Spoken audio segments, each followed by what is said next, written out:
The contents of James Mason's Beverly Hills house were unexpected when he passed away in 1984. Film reels worth millions of dollars were concealed behind fake walls. However, the actual shock wasn't that. The same property yielded a cassette tape with the label "Not Play" 10 years later. Mason shared his candid thoughts about Hollywood's most sinister secrets in the 90-minute recording. Producers attempted to purchase it. They offered fortunes to collectors. Mason's remarks regarding his well-known co-stars and the industry's covert misdeeds, however, were so shocking that they nearly vanished. On May 15, 1909, James Mason was born in Huddersfield, West Yorkshire. His family has a history in the textile industry. His father operated a prosperous wool company that distributed high-quality fabrics throughout Europe. James's mother, from a well-educated Lancashire family, wished for him to pursue a respectable career in architecture. She did, however, recognize his talent for performing early on and discreetly set up elocution sessions to help him soften his Yorkshire accent. This early combination of privilege, expectations, and covert encouragement set the stage for a life that would always be split between abiding by the rules and defying them. James received a scholarship at Marlborough College, one of the best universities in England, at the age of 14. It wasn't an easy life there, though. He felt alone because he suffered from a severe stutter. When he was asked to join the school's small theater club by his acting teacher, everything changed. The experience of performing ignited a fire inside him, and the training helped him get over his stammer. Later, he wrote about how he felt ecstatic when he performed Shakespeare's lines, calling it intoxicating. The stage gave him a purpose in addition to confidence. He was expected to follow his parents' wishes and begin a secure career in architecture when he enrolled at Cambridge in 1927. Nevertheless, he was covertly participating in play after play with the Marlowe Society while he was in class. Appearing in a wide range of plays, from contemporary verse drama to Greek tragedies. His father gave him an offer in 1930 to work for the family business, which would have ensured him a prosperous future. James rejected it. Rather, he joined a London repertory theatre, which his father deemed insane. The choice created a severe divide inside the family. But for James, it was the instant he decided to put the stage above all else. His initial years as an actor were difficult. He performed occasionally in half-empty provincial halls while working with tiny touring companies. He was so short on cash that he once pawned his pocket watch to buy food. Backstage, he even slept on chilly marble floors. Nothing was the same after playwright J.B. He was offered a part on London's West End when Priestley saw him during an audition.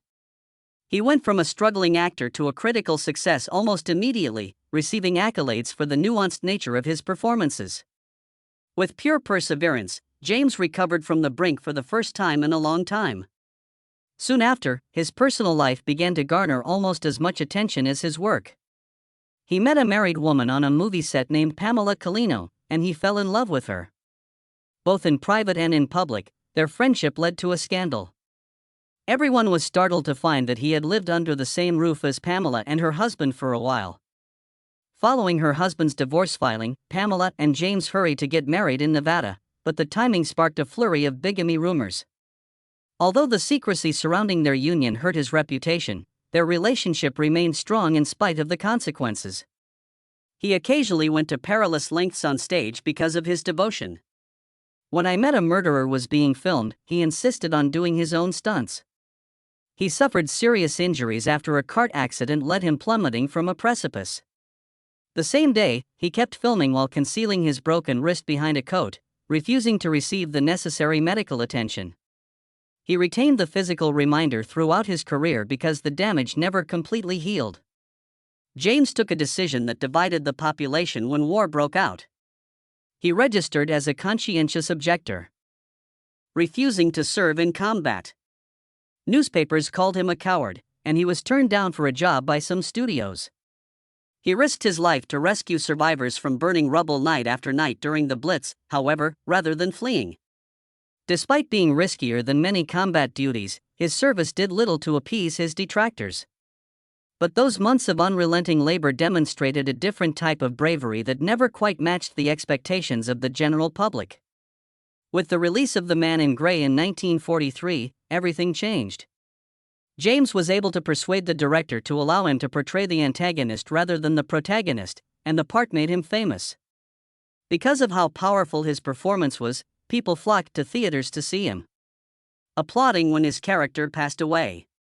In addition to breaking box office records, the movie made James Mason one of Britain's most talked about actors. It was not merely a groundbreaking performance that catapulted James Mason to fame in 1945 with The Seventh Veil. It marked a sea change in British filmmaking. Despite being produced on a shoestring budget of less than $100,000, the movie shocked the film industry. By 1948, they had earned over $2 million globally and over $253,000 in the UK alone. Mason's profit-sharing arrangement was what really elevated the tale. He allegedly got $20,000, which was so much money at the time that it would be worth around $800,000 now. The movie was an enormous success. It sold more than Gone with the Wind in some regions of the UK and attracted about 18 million admissions. It told the grim story of a domineering music teacher and his pianist ward, captivating audiences. A new type of charismatic and morally ambiguous leading man was shaped on cinema by Mason's powerful and multifaceted character. The drama in the production was equally present behind the camera. One of the most discussed rivalries in movie history was Mason's friendship with co-star Todd. Week after week, their professional disputes turned into violent altercations that made headlines. Even though their on-set conflicts were well known, Mason startled industry insiders by insisting Todd should be given equal prominence. He is said to have destroyed a script in front of the crew during a heated exchange. They were dubbed cement and dynamite by the press, which aptly described their peculiar combination of stability and instability. Ironically, the tension increased the film's popularity to viewers who recognized parallels between the plot and that actual conflict. Todd later stated that she and Mason had an affair during filming, which only served to feed the rumor. Mason experienced an agonizing setback despite his victory. Even though American critics praised The Seventh Veil and Odd Man Out widely, he was not included in the Academy Awards nominees in 1947. A technical regulation that disqualified pictures that were initially released in Britain made Mason ineligible. The irony was sour. The movie won an Oscar for Best Original Screenplay, but the star didn't get any credit. For many years, Mason carried that wound, claiming it was an obvious indication of prejudice towards foreign players. Even though he went on to receive 3 Oscar nominations, he will always remember the pain of that initial rejection during his prime. Even after he left the screen, controversy followed. He departed for Hollywood from Britain in 1947, at a time when the country was grappling with post-war hardship. It was a straightforward yet incredibly controversial reason. The high tax rate in Britain put Mason at risk of losing nearly all of his earnings. Only a little portion of his earnings, close to $100,000, would have been retained. Newspapers charged him with deserting his nation during its time of need, and the general public saw his action as self-serving. Even worse, it occurred at the same time when American studios were removing British pictures due to currency constraints. The time was perfect, and Mason's domestic reputation never entirely recovered. He was also adept at drawing odd headlines. A struggling circus charity gave him a lion cub in 1946. When the cub developed into a 200-pound predator, the neighbors were initially amused by the sight of the animal wandering about his Surrey estate, but the amusement soon subsided. Its incessant booming broke the silence. And one night, during a thunderstorm, it escaped, frightening the neighbors until it was apprehended hours later with the assistance of London Zoo specialists. When a garden party was interrupted by a lion, sending terrified attendees running for cover, complaints escalated into a full-fledged legal battle. In the end, Mason was compelled to move the animal and make amends. However, the story followed him about for years, showing how celebrity can occasionally devolve into ridiculousness. Despite the controversies and disappointments, Mason was able to turn his career around. He got a long-term contract with 20th Century Fox in 1951 after being cast as General Rommel in The Desert Fox. The deal enabled him get consistent employment and re-establish his reputation in Hollywood. A few years later, he played Norman Maine opposite Judy Garland in A Star Is Born. Mason's sad collapse as an actor revealed his depth and vulnerability as a performer. The movie became a classic, solidifying his status as one of the most versatile performers of his era. By 1959, Mason was back in the spotlight as the sophisticated and threatening Philip Van Damme in Alfred Hitchcock's North by Northwest. Hollywood had one of its most famous villains thanks to his portrayal, which demonstrated his ability to combine elegance and danger on screen. James Mason's acquisition in 1949 would have a profound impact on both his life and the history of film. He paid only $82,000 for a villa that had originally cost $300,000 to build in the 1920s as part of Buster Keaton's expansive Beverly Hills estate. For many years, the estate had been unsold in a time when large, historic homes were no longer in style. Despite Mason's wife Pamela's love for the Italian house, he was first hesitant due to the expense of maintaining a home with 20 rooms, elaborate ceilings, and expansive grounds. Nevertheless, he ultimately consented, securing one of Hollywood's most amazing deals.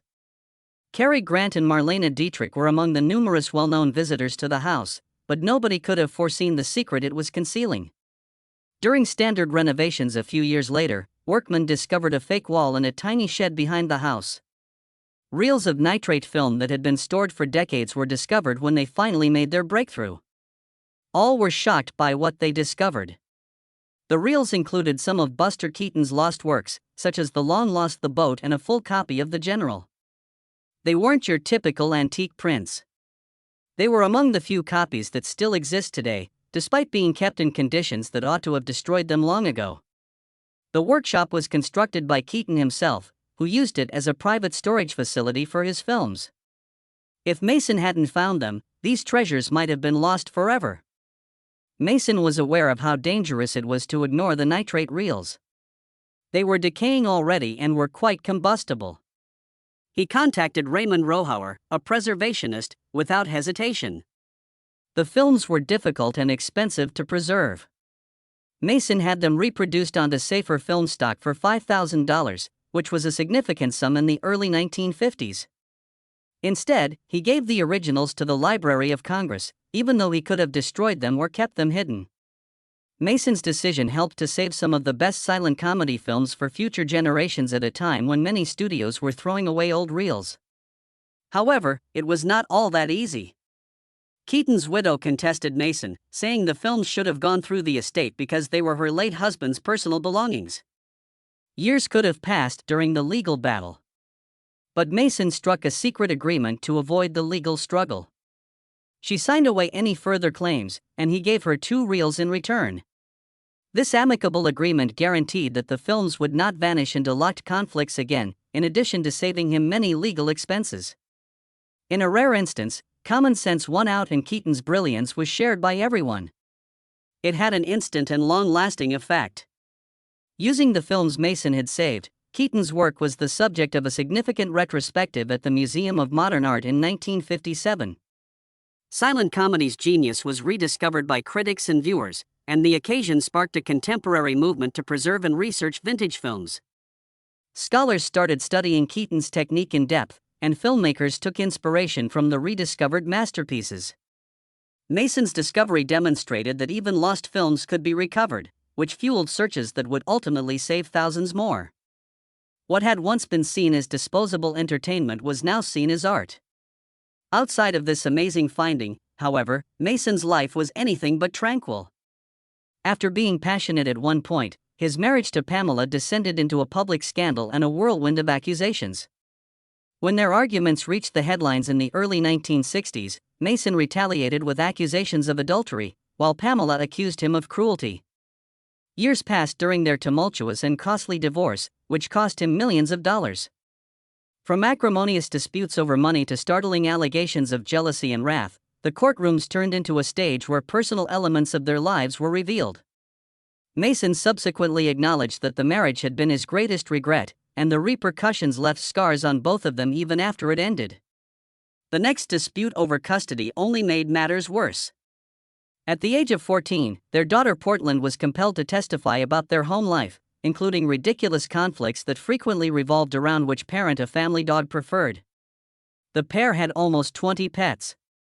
And even the issue of their custody came up. Following months of drawn-out court proceedings, Mason briefly escaped to Europe with the kids before being compelled to return. Stories of flying debris, broken vases, and hurt pets stunned the audience and depicted a chaotic home. Although joint custody was ultimately granted to the children, the harm had already been done. Morgan battled addiction and frequently blamed those years for his problems, whereas Portland grew up ready to leave Hollywood behind. If it wasn't enough, Mason's personal struggles also included his own harmful behaviors. He lost about $750,000 at Monte Carlo casinos between the late 1950s and the early 1960s as a result of his addiction to high-stakes gaming. His Golden Globe Award was even pawned to pay off bills at the height of his addiction, but he later bought it back at a significantly higher price. Despite colleagues like Alfred Hitchcock's entreaties to quit, he gambled billions in baccarat, sometimes playing for days on end. His addiction almost destroyed his finances and his emotional well-being, leaving a trail of debt, houses sold, and rumors of suicide attempts. Nevertheless, Mason directed his devotion towards an unexpected cause: animal rights, while battling his issues. To assist start the American chapter of the World Society for the Protection of Animals, he gave an incredible $100,000 in 1968.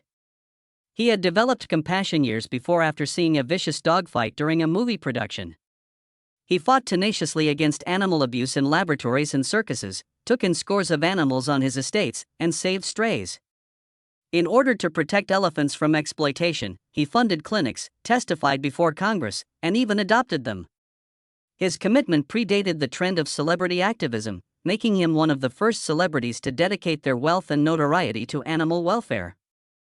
Following his passing, Mason's private journals were made public, exposing yet another aspect of him that was characterized by hopelessness and insecurity. He talked about times when he thought about taking his own life because he was lonely, had debts, and had failed in his career. He confessed to using sleeping drugs excessively, feeling completely invisible, and being crippled by peer jealousy. As roles started to move beyond him, fans were stunned by these diaries, which revealed a man whose sophisticated appearance and public charm belied his severe battles with addiction and melancholy. Despite his reputation for grace on screen, James Mason's late career decisions demonstrated the extent to which he was prepared to sacrifice his art. In order for the movie to proceed under the careful supervision of stringent American censors, Mason agreed to a $100,000 pay cut when Stanley Kubrick offered him the part of Humbert Humbert in Lolita in 1962.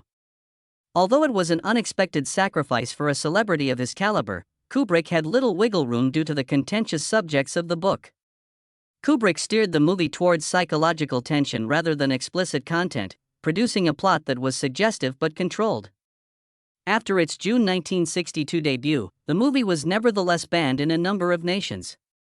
Read Nabokov's book 15 times and met with psychologists to fully comprehend the extent of Humbert's infatuation. Additionally, he set up private sessions with Sue Lyon, the 14-year-old actress who played Lolita, to craft nuanced facial expressions and gestures that may convey desire without going against the rules on set. Lyon subsequently noted that she felt uneasy despite Mason's extremely professional manner. There were rumors of improper behavior behind the scenes involving producer James B. Harris, who was said to have had a covert affair with Lyon after the shoot was over. Mason delivered his typical intensity on set. He collaborated extensively with Peter Sellers, who portrayed the quirky Claire Quilty. Kubrick captured the erratic energy with many cameras while inventing lines.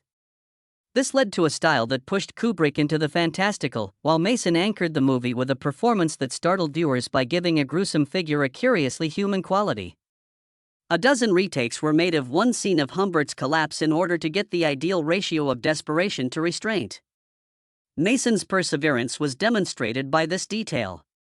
Critics commended Mason for a performance that lasted long after the credits rolled, despite the movie's meager box office earnings. Strong reactions were generated by the role.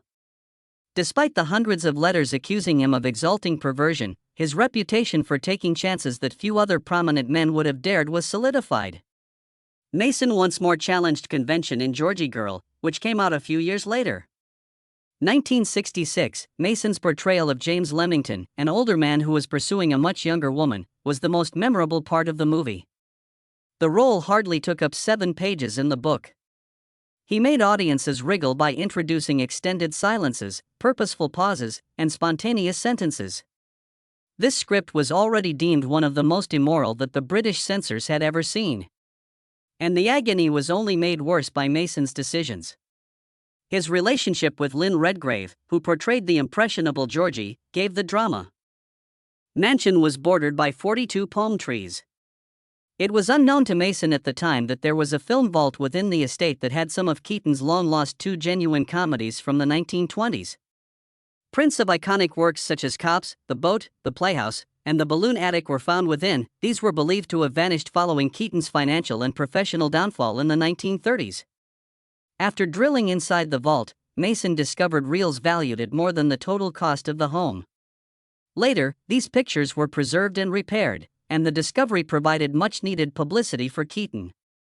This story resurfaced and shocked the industry after Mason's death in 1984. Although there were never any documents to support the rumors about Chaplin letters complimenting Mason's efforts, the reality was sufficient in and of itself. In Switzerland, Mason's ashes were interred near Chaplin's mausoleum, uniting two individuals who had both made contributions to silent film. In the years following Mason's passing, rumors also circulated about his lost voice. A 90-minute tape with the title Do Not Play was discovered in 1994, according to some, and Mason criticized Hollywood's hypocrisy. Although no such tape has yet been confirmed, articles and interviews that recounted a similar tale retained Mason's actual words. He clarified in a 1981 interview that Lolita was not a scandalous work of exploitation, unlike what some people thought. However, it was a romantic tale influenced by the restrictions Hollywood studios imposed on contentious issues. He publicly discussed the tendency of big studios to restrict films while still making money off of their popularity, a double standard he had seen for many years. Mason disclosed in his 1985 posthumous autobiography Before I Forget how frequently he declined parts when studios attempted to confine him, and how he almost lost his American career in the 1940s while performing in politically sensitive pictures. Along with describing the brutality he saw directed at celebrities, he recalled how Warner Brothers abandoned Judy Garland after filming A Star Is Born and pushed her to the limit. Mason's viewpoint was preserved and subsequent generations were reminded by audio recordings of his discussing these topics, which were kept in archives and occasionally auctioned off. Mason had never shied away from pointing out the shortcomings of the industry. Scholars developed a fresh perspective on Mason's career. Despite the fact that some official rating reports cannot be confirmed, numerous studies have highlighted his true versatility. Throughout his more than 150 film career, he transitioned across genres with ease, starting with dramatic flicks like The Seventh Veil, which rose to fame at the British box office in the 1940s, to suspense films like Hitchcock's North by Northwest, and even to epic adventures like Journey to the Center of the Earth.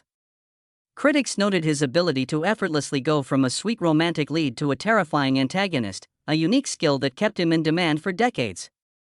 The emotional nuance and complexity of his performances in films like A Star Is Born and Lolita were analyzed, despite the fact that he never received an Academy Award.